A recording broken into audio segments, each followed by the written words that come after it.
Mercedes classe C W205 C300. On est sur un modèle assez basique. On a 4 mètres de long, je ne sais plus combien de large. Modèle assez basique, malheureusement qui n'a pas le toit panneau, toit ouvrant. Et autre chose que j'apprécie, j'avais fait le test avec 225 moteurs. Ça, je ne sais pas si ça se voit. On peut ouvrir le coffre de l'intérieur au cas où on te kidnappe. Et face avant, n'oublions pas, on a des faces avant. J'ai découvert deux faces avant sur ce modèle là. Des faces avant assez modestes avec la calandre normale de Mercedes à l'ancienne et ce modèle là. Et je pense que vous pouvez même changer pour les faces avant des Panamérica, si je ne me trompe pas de nom. Et même au niveau de l'allumage fait à l'arrière, j'ai remarqué deux styles. Tu as ça où, si ça se voit, voilà comment les feux sont allumés. Et tu as d'autres modèles où c'est carrément là et là. Bon, là on a un temps un peu bizarre. On est sur un C300 4MATIC. Un 4 cylindres de 240 chevaux ou 242 chevaux. 4 cylindres C300 downsizing. Des jantes de combien? De 18 pouces. Des jantes belges je trouve. 18 pouces. Des sorties d'échappement qui sont bien réelles. Mais les sorties d'échappement sont bien à l'intérieur. Double sortie d'échappement bien dessinées. Vitre arrière teintée. Et ça me fait chaque fois penser à une classe S. Mais bon, on dira que la classe C c'est le petit de la classe S. Là moi je suis à l'arrière et on a de l'espace. Ouais, la ventilation marche bien, même si elle a été coupée je crois. Ouais, là c'est pratique pour les passagers arrière. Ventilation. Et depuis des années, c'est un style aussi chez Mercedes. Tu as la clim pour les passagers à l'arrière. Tu as des espaces, des places de rangement là au niveau des portières. Tu as, si vous n'êtes que deux, la coudoir centrale et porte gobelet aussi ou pas? Non, porte ici, porte gobelet ici. Ouais. C'est juste un rangement. Et moi je juge toujours pratique les places de rangement dans un véhicule quoi. Voilà. Ouais, c'est toujours bon à savoir. Et on a un peu de boiserie là aussi. Ouais, toujours. Avec système audio. Toujours. On est dans une classe assez basique mais tu n'es pas lésé quoi. Non. Même sans option basique, ça reste une bonne voiture, tu vois. Mais comme il n'y a pas le toit panoramique, tu n'as pas le soft close, il y a quelques options de confort qui manquent. Tu n'as pas les sièges ventilés par exemple sur celle-là. Mais bon. Ce 4 cylindres sur C300 qui a fait beaucoup de sujets de discussion. Ouais, n'oublions pas que Mercedes avant, ils étaient. Dès qu'on dit une 300 sur une Mercedes, tu étais automatiquement en 6 cylindres. Tu avais le 6 cylindres en ligne à l'époque dans les années 80-90. Après ils sont passés au V6 et maintenant un 4 cylindres sur 300. D'abord l'appellation 300 qui est un 2 litres maintenant. Bon, c'est pas terrible quoi, mais bon, c'est le downsizing et on essaie de faire avec. Le 2 litres.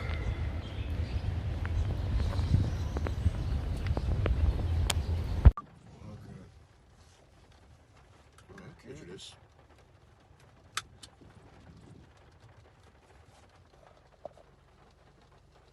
Ouais, il réajuste tout seul. Voilà.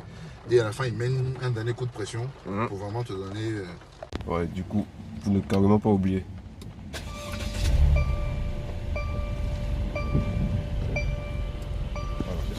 Volant 3 broches. Bon, malheureusement, nous avons été un peu merdique. Classé C300 précisément, W205. Je me perds un peu maintenant. Avec les 3 sorties d'aération, comme on peut le constater. Typiquement Mercedes. Si je ne me trompe pas, sur les classes E et S, on a plutôt 4 sorties. Ouais. 2. Et j'aime bien ce côté boiserie, pardon. Ouais, mais alors c'est très bien, sauf quand tu as un côté qui est trop exposé à la chaleur et qui a perdu sa teinte par rapport aux autres. Ouais, je vois la différence. Voilà. Entre la je suppose que l'ancien propriétaire devait garer sa voiture dehors. Et il avait un côté de la voiture qui prenait plus le soleil que l'autre. C'était ce côté-là. Voilà. Parce que ça concerne juste l'arbre. Tu supposes environ combien de haut-parleurs? On va compter rapidement. 2, 4, 5. Je dirais 12, 12 ou 14.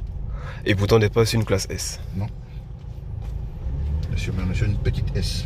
Ouais, c'est ce qu'on dirait, une petite S. version américaine, kilométrage, contour, l'affichage du niveau de carburant qui est différent du modèle précédent, et température d'huile aussi, différent du modèle précédent. Huile moteur pour être précis. Et sélecteur de rapport. C'est une boîte combien d'abord 7 non 8. 8G Tronic.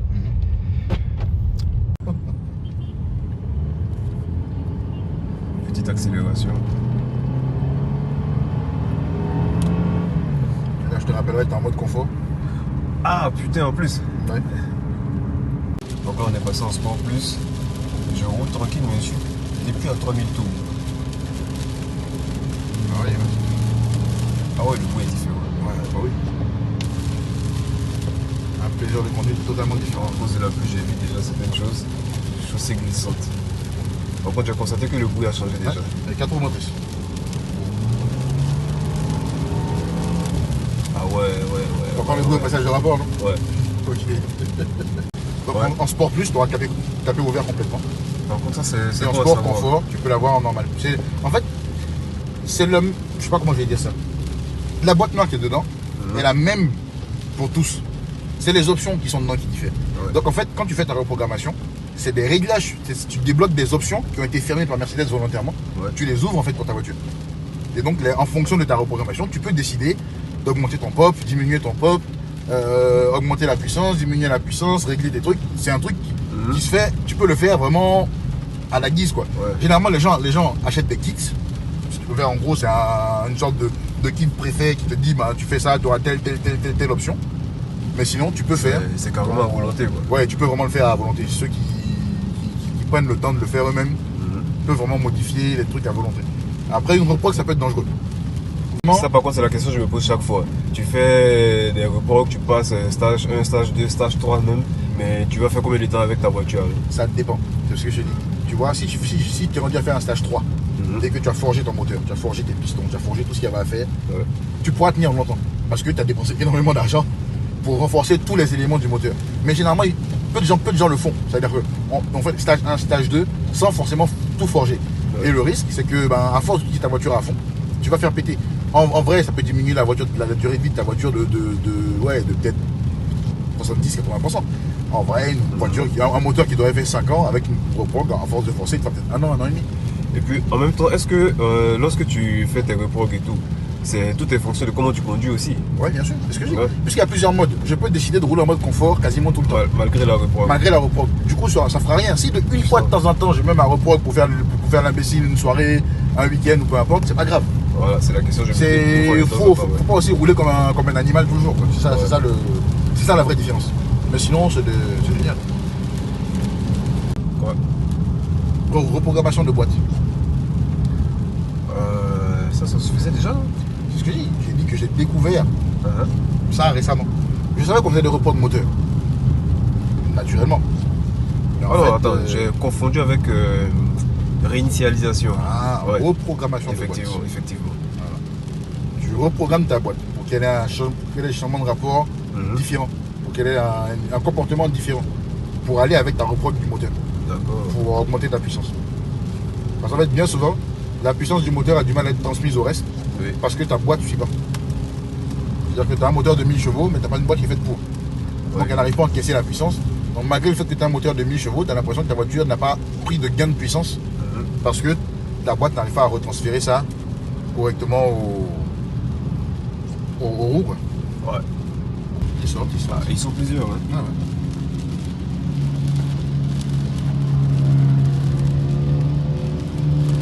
Ah ouais. Ok, c'est tout. Ah non. Ouais, c'est tout. On va essayer encore une petite accélération. Pas de problème. Bon, qu'est-ce qu'on fait le taxi là? Non, il va rester, il bougera pas. Tu peux le dépasser, de l'autre côté, mais il bougera pas.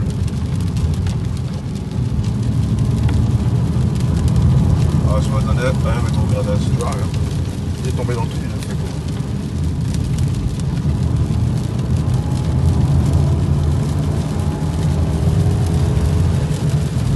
Ouais, le bruit est sympa. Voilà.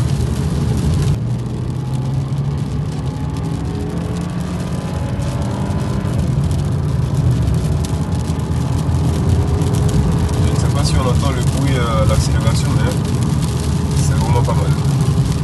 Les modes de conduite, on a le mode confort, mode éco, et ça change même de belle couleur. Ah ouais, ça fait ici. Mode éco, ensuite Mode confort. Je reviens mode confort qui change là aussi.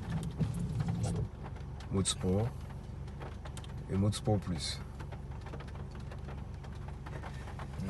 Intéressant. Bon, donc là on constate qu'on a plusieurs modes de conduite. Ouais, c'est ça. Là on est à... Individuel, c'est un truc sur mesure. Donc tu peux le configurer comme tu veux, mais pour l'instant on n'a pas encore configuré. Et sport plus. Donc sport plus, comme c'est précisé ici. Tu as... Ah, ça change carrément la cartographie. Ça change toute la cartographie. Sport plus, tu as le moteur en sport plus, donc full puissance. Ouais. Le volant sport. L'allumage automatique là qui est en off. Ouais. Enfin, le start and stop qui est en off. Oui. Et la clim qui reste en mode confort. Si je descends en mode sport, j'ai le moteur en sport, pas sport plus, donc il est un peu plus bridé. Ouais. Le volant reste en sport, start and stop activé. Si je redescends en confort, là j'ai le moteur en mode confort, donc c'est le mode normal. Ouais. Volant confort, des trucs, et je peux passer en éco. Ok. Dans ce cas-là, le moteur est en éco, c'est le mode le plus économe, c'est-à-dire que le moteur est bridé. Il y a, j'allais dire, au volant confort éco est excellent si tu fais de l'autoroute. Ouais, bien sûr. Voilà. Tu es lancé, le moteur est quasiment tourne à moitié de ses capacités, ta consommation est ridicule. Et s'il ne fait pas très chaud, ta clim aussi se met en mode éco, donc elle fait recyclage d'air sans forcer. Donc c'est comme si tu as la clim sans avoir une clim qui fonctionne, donc moins de consommation. C'est vraiment juste dans le but d'avoir une bonne consommation si tu fais de la grande distance. Tu utilises juste l'essentiel. Ouais, l'essentiel du moteur, vraiment le plus basique, le moins possible pour consommer le moins possible et pouvoir parcourir le plus de distance avec ton plein quoi. Select. Ouais. Ça c'est un truc qui permet de mesurer ta consommation. Tu vois. Ça par contre c'est simple. Je regardais beaucoup ça sur le Fortuner. Voilà, en fait seulement d'origine comme c'est une américaine, il vient en miles per gallon. Ouais. Faut juste faire une petite conversion. Bien C'est pas le bout du monde pour comprendre de quoi il s'agit. Ensuite, tu as la notice d'utilisation. C'est très bien.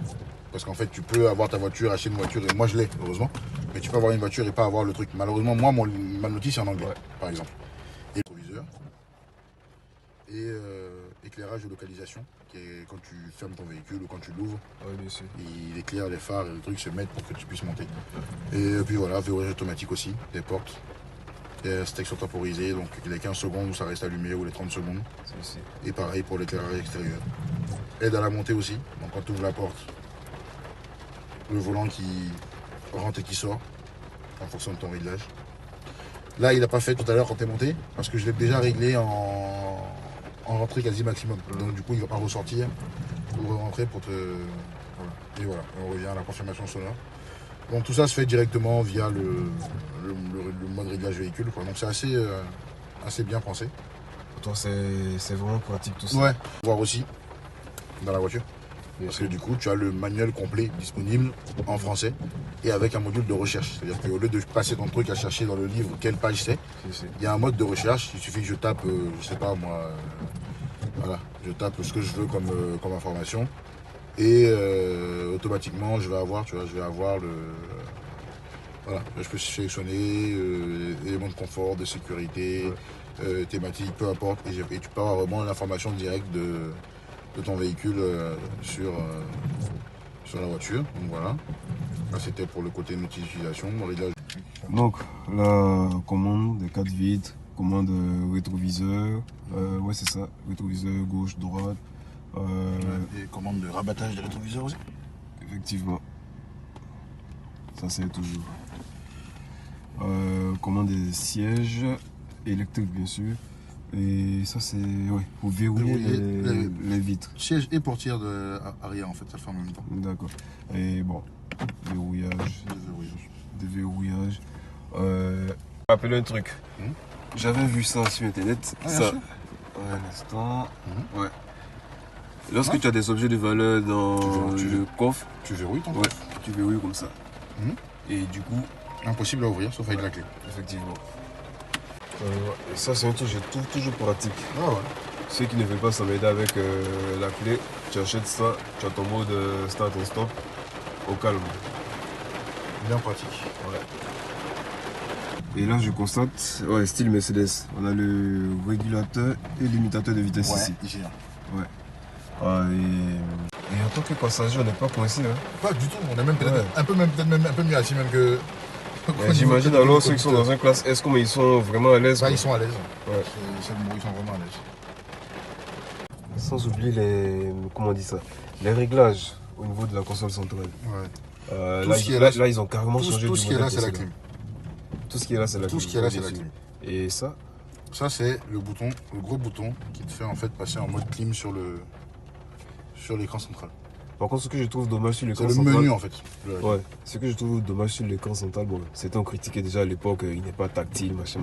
Il n'est pas tactile parce que Mercedes a opté pour sa sorte de souris.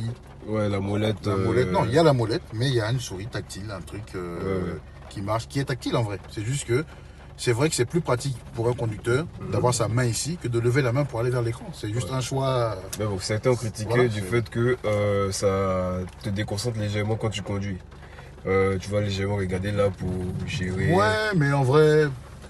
Mais bon, après, je me suis dit, même si tu dois toucher. C'est pareil. Voilà. Mais en fait, t'as pas le déplacement à faire. Et moi, je trouve ça plus pratique quand même d'avoir ta main posée sur la coudoir.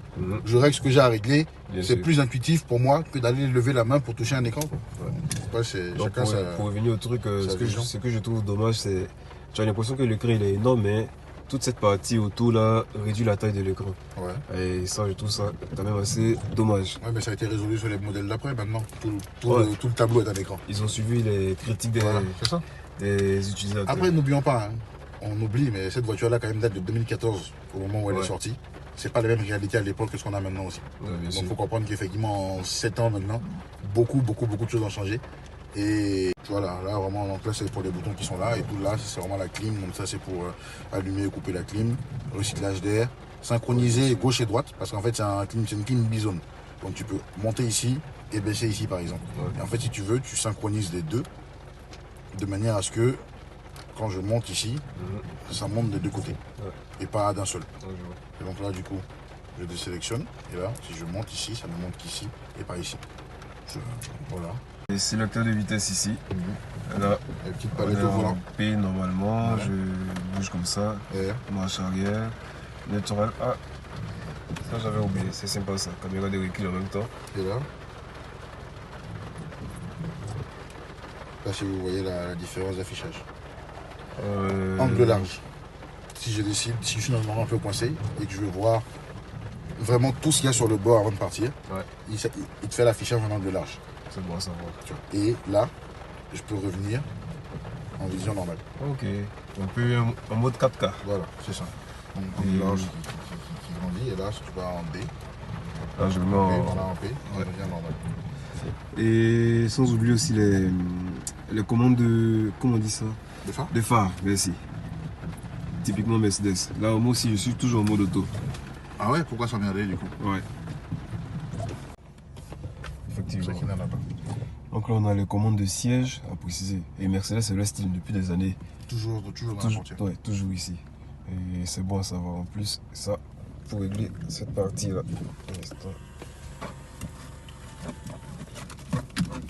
Mais surtout, il faut garder en tête, les laveurs de voitures qui lavent vos voitures, s'ils mettent de l'eau dans vos commandes, la trace d'eau, ça me fait griller la commande. 350 000 francs. Putain. Donc c'est de faire vraiment attention. 350 000 acheté hier. Par contre, de nouveau, la couleur va avec la voiture. Non, pas du tout. C'est la couleur de... Ça, c'est l'ancien. Ok. J'ai changé. On enlève. Cette partie-là se sépare. D'accord. Donc du coup, parce qu'en fait, on a trouvé qu'en noir. Donc j'ai enlevé la partie esthétique de l'ancien pour mettre sur le nouveau. Ouais. Et j'ai pris l'ancien pour le mettre ici. Sinon, tout était comme ça et lui, il était tout noir. C'est pour ça que si tu regardes ici, tu vois que c'est la couleur du cuir, non? Oui, je vois. Et ici, est noir. Ah oui, là, il est différent. Moi, je dirais en plus le volant 3 branches, qui est assez beau, assez sympa. Ouais, usé quoi. Ouais, mais bon, ça c'est avec le temps. Pas lui en vouloir, il est vieux. Et on a des commandes au volant aussi. Là, on a, je suppose que c'est pour le téléphone. Ouais, c'est ça. Commande vocale. C'est ça. Commande vocale. On, off. Voilà. On a Décrocher, raccrocher. tout ce qu'il faut comme navigateur et tout. Ça, En fait, les différents paramètres. c'est monter le son, je crois. Ouais, effectivement. Monter le son, baisser le son. Et juste pour préciser qu'on est sur un modèle américain. Donc on est en miles, c'est raison pour laquelle ça s'affiche comme ça jusqu'à 160. Mais 160 miles, on est à environ 280, je pense. Ouais, c'est un truc comme ça, ouais. On s'affiche. Ouais. Là, le kilométrage, comme je disais, 198 000 km. Donc elle a roulé. Elle a eu le temps de parcourir quelques kilomètres. Ouais, bien sûr. Mais bon, elle est encore en bon état. Voilà, affichage de l'autonomie. Donc Ouais, du coup, ça, avec c'est le bon à menu, savoir. et du coup, difficile à voir, alors que là, en fait, il te mesure la charge. Donc du coup, naturellement, tu peux voir. Ça, c'est l'indicateur éco. Donc un truc qui dit si tu as le pied lourd, si tu roules souvent en roue libre, si tu es un peu juste, pour t'aider à économiser. Là, c'est les infos depuis le dernier départ, 50 km, 2h39, 19 km de moyenne et 12,6, 12,8 km en ville, sachant que je roule quasiment tout le temps en sport plus. Donc c'est une consommation qui est un peu élevée. Oui, effectivement. Bon ben les amis, merci d'avoir suivi la vidéo. Malheureusement, on a un temps assez chiant, donc on peut pas faire une superbe vidéo. Nous sommes en période de pluie, on a la pluie, il pleut presque 23 heures sur 24 et on essaie de faire avec. Merci d'avoir suivi la vidéo, n'hésitez pas à laisser des commentaires, à vous abonner aussi et on se dit à la prochaine pour une future vidéo. Ciao.